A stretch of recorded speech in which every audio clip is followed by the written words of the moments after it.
अस्सलाम वालेकुम। Hello guys, welcome to Rani's garden. देखिए, करने पे आए तो हम लोगों के गार्डन में बहुत सारे काम रहते हैं, लेकिन घरों में भी बहुत सारे काम रहते हैं तो थोड़े बहुत डिले हो जाते हैं।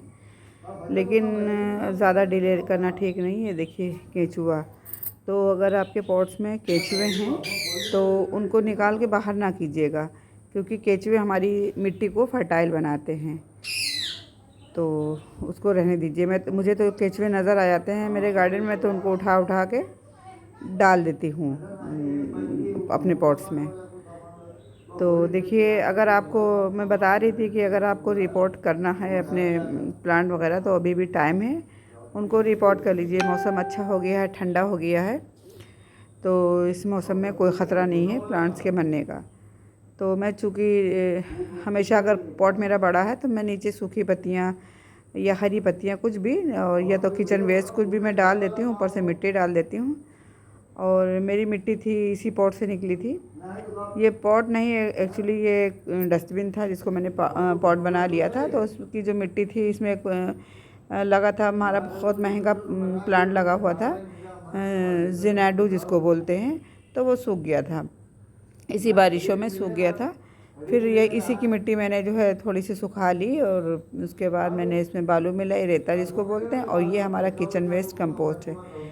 तो कहीं कहीं गुठली सी बनी हुई है, उनको मैंने फोड़ लिया है, और सब मिट्टी को एक सा करके मैं, क्योंकि फिर अगर एक सा नहीं किया जाएगा, मिट्टी को मिलाया नहीं जाएगा, तो होगा ये कि कहीं पे बालू रहेगी, कहीं पे मिट्टी रहेगी, कहीं पे कंपोस्ट रहेगी। तो इस तरह से उसको मिला लेना बहुत ज़रूरी है। तो चूँकि मैंने ट्राइपॉड पे कैमरा लगा के और वीडियो बनाई है, तो फिर कहीं कहीं पे फेस वगैरह आ जाता है, उसको छुपाने के लिए मैं स्टिकर लगा देती हूँ। आप लोग सोचते होंगे स्टिकर क्यों बीच बीच में आ रहे हैं, तो मैंने कहा बता देती हूँ। तो इस तरह से देखिए, एक सा कर लेना है, मिट्टी को मिला लेना है। और अभी मुझे मिट्टी ज़्यादा लग रही थी, तो मैंने कहा जो है बालू मिला दे। बालू मिलाने का मतलब ये रहता है कि मिट्टी हमारी फ्लोई रहती है और पोरस बनी रहती है मिट्टी, तो फिर इसमें जो है पानी वगैरह स्टोर नहीं होता है। वरना खालिश मिट्टी जो हमारी रहती है, तो फिर उस रूट बाउंड हो जाते हैं प्लांट उसमें, और ग्रोथ उनकी अच्छी नहीं रहती है। इस वजह से बालू मिलाना बहुत ज़रूरी है। अच्छा, जो रेगिस्तान से हैं, जयपुर वगैरह से, तो फिर उनके लिए ठीक है कि वहाँ की मिट्टी तो ऑलरेडी फ्री फ्लोइंग रहती है, तो उन लोगों को कोई ज़रूरत नहीं रहती है। तो बहरहाल देखिए, ये हमारी कटिंग लगाई हुई थी, मैंने इसको लगाया था, खालिश रेता है ये हमारी बालू, इसमें और कुछ नहीं। और ये कटिंग हमारी प्राइड ऑफ इंडिया की लास्ट रेनी सीज़न में मैंने इसको लगाया था। अब इसमें देखिए, बालू के अलावा तो कुछ है नहीं, ना इसके पास कंपोस्ट है, ना मिट्टी है।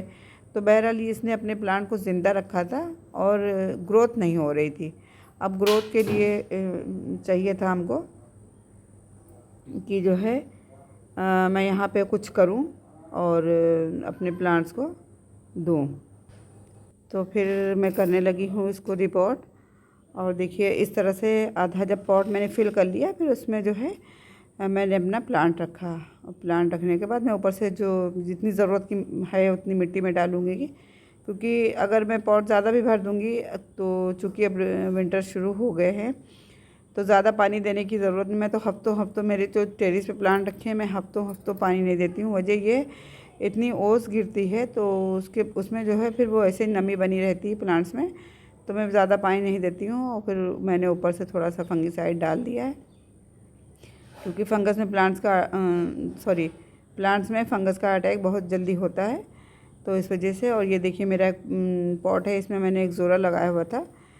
तो फिर पता नहीं क्यों तेज़ गर्मी और धूप की वजह से रिपोर्ट जब मैंने उसको किया तो सूख गया।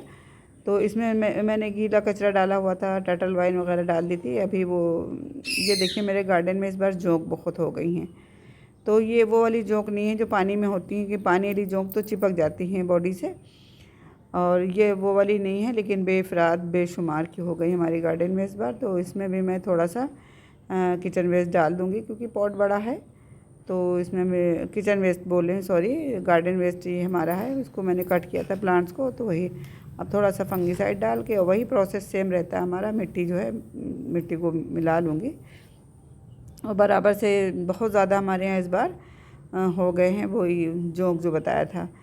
तो अब ये देखिए मेरे पास एक प्लांट है, बड़ा सा प्लांट है हमारा।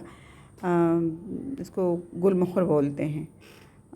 आपकी लैंग्वेज में इसको, आपकी तरफ क्या बोलते हैं, कमेंट करके बताइएगा। ये रोड साइड बहुत ज़्यादा लगे रहते हैं, इमली की तरह इनकी पत्तियां होती हैं और इसमें रेड कलर के फ्लावर्स आते हैं गुच्छों में। और ये मई जून में बहुत ज़्यादा फ्लावरिंग, अभी तक फ्लावरिंग कर रहे हैं ऐसा नहीं है, लेकिन मई जून में तो देखने वाले होते हैं। अगर रोड साइड पूरा प्लांट सब एकदम रेड रेड दिखता है, बहुत खूबसूरत लगते हैं।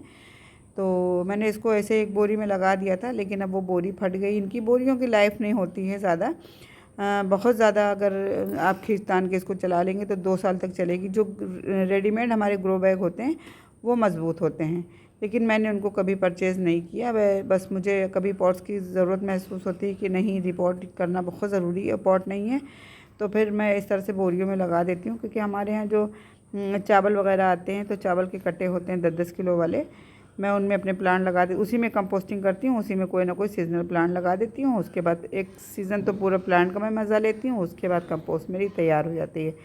तो ना कोई बदबू, ना कोई कीड़े मकोड़े, कि मेरी किचन वेस्ट कंपोस्ट भी बहुत अच्छे से तैयार हो जाती है और मैं इन सब झंझटों से भी बच जाती हूँ। तो बहरहाल हमारे हर पॉट में आपको ज़रूर किचन वेस्ट नज़र आएगा और एक टाइम के बाद वो अच्छे से डिकम्पोज हो जाता है। ये रूट थोड़ी मोटी थी, मैंने कहा इसको हटा दूं, क्योंकि मुझे इसको बोनसाई बनाना है, वरना ये जो गुलमोहर के प्लांट होते हैं दरख्त बनते हैं पूरे पूरे, जैसा कि अभी बताया कि रोड साइड बहुत दिखते हैं। तो गवर्नमेंट की तरफ से लगाए जाते हैं, क्योंकि शेड बना रहे हैं रोड पे, इस वजह से। तो देखिए जो मोटा मोटा कचरा है मैं इसमें से निकाल दूंगी, क्योंकि मोटा बहुत ज़्यादा कचरा होता है वो डिकम्पोज नहीं होता है। और फिर इसमें प्लास्टिक वगैरह, प्लास्टिक तो बहुत दुश्मन रहती है प्लांट की, तो उसको तो हटा ही देना चाहिए।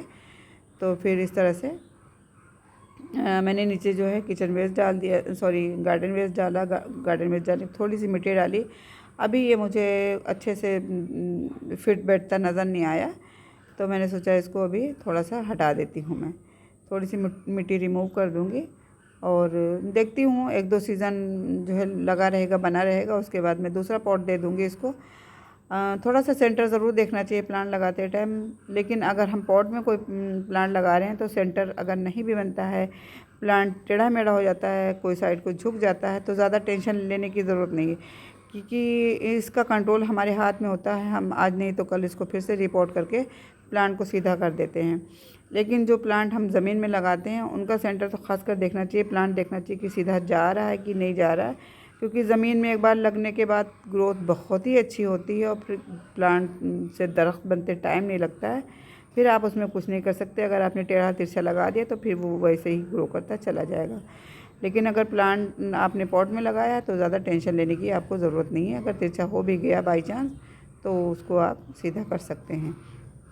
ये देखिए हमारा जो पॉली बैग खाली हुआ, मैं इसमें फिर से मिट्टी भर दूँगी और इसमें कोई ना कोई प्लांट लगा दूँगी, कटिंग लगा दूँगी। सॉरी, मैं कटिंग्स बहुत लगाती हूँ, कटिंग्स मेरे हाथ से ग्रो भी हो जाती हैं और कटिंग्स लगा के फिर मैं गिफ्ट भी कर देती हूँ लोगों को। तो ये पॉली बैग गिफ्ट करना आसान रहता है, वरना फिर पॉट आपका चला जाता है और कोई लेके गया सफ़र पे, लंबे सफ़र के लिए, तो उसको भी ले जाना थोड़ा कन्वीनियंट नहीं रहता है।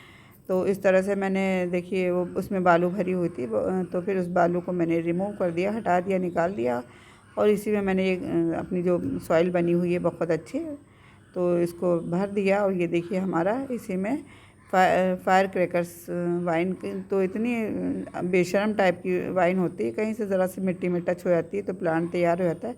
इसको मैंने लगा दिया, इसमें थोड़ा सा ग्रोथ कर जाएगा। अगर मेरी बड़ी बहन जो लखनऊ में रहती है उनको बड़ा शौक़ है प्लांट्स का, तो अभी लगाती रहती, मैं उनको गिफ्ट करती रहती हूँ। उसको लगा के मैंने साइड पे रख दिया है, तो जाना होगा मैं उनको दे दूँगी, पहुँचा दूँगी। अच्छा, अब ये देखिए ये देसी वाला पॉइंसेटिया जिसको मैंने कटिंग से लगाया था, सीड से लगाना बहुत ही आसान है। रोड साइड मैंने इस प्लांट को देखा था, उस टाइम सीड्स नहीं थे, तो मैं इसकी कटिंग लेके आई थी, कटिंग से लगाया। तकरीबन ये हमारा एक ही साल पुराना, लास्ट जो है रेनी सीज़न में मैं इसको लेके आई थी। अच्छी ग्रोथ इसने करी और सीड से देखिए ये इतने सारे प्लांट, लेकिन ये पता नहीं क्यों अपने आप से सूखने लगा। तो फिर मैंने सोचा कि पॉट खाली करती हूँ, जब ये सूख ही गया है तो फिर इसको हटाओ, पॉट खाली करो और दूसरे प्लांट लगा दो। फिर ये पॉइंसेटिया ही के बेबी प्लांट हैं जो सीड से ग्रो हुए, मैं इनको इसमें लगा रही हूँ। तो ये सब काम आप कर लीजिए। अभी ये सब काम करने के लिए आपके पास बहुत अच्छा वक्त है। और चूँकि मुझे तो छुट्टी नहीं मिलती है अपने घर ही से, तो मैं ज़्यादा वक्त अपने गार्डन को नहीं दे पाती हूँ। लेकिन अब ये है कि फिर भी मैं 1 आध घंटा ज़रूर अपने गार्डन में, अपने ये प्लांट्स मेरे बच्चों की तरह हैं, मैं इनके बीच ना जाऊँ, इनसे बातें ना करूँ, इनका कोई ट्रीटमेंट ना करूँ तो मुझे कुछ अधूरा सा लगता है। भले मैं अपने घर के कितने से काम कर लूँ, तो ये सारे काम मैं ज़रूर करती हूँ, याद करके करती हूँ। और आपके पास भी अगर ऐसे कुछ काम हैं, करने हैं, तो अभी कर लीजिए, बहुत अच्छा वक्त है। और मैंने सारे काम निपटाए, सोचा आपके साथ भी वीडियो शेयर करती हूँ। चलिए गाइस, वीडियो अच्छी लगी हो तो लाइक कर दीजिएगा, चैनल पे फर्स्ट टाइम आया तो सब्सक्राइब भी कर दीजिएगा। दुआओं में याद रखिएगा, अपना बहुत सारा ख्याल रखिएगा। Keep gardening. अल्लाह हाफिज़, बाय बाय।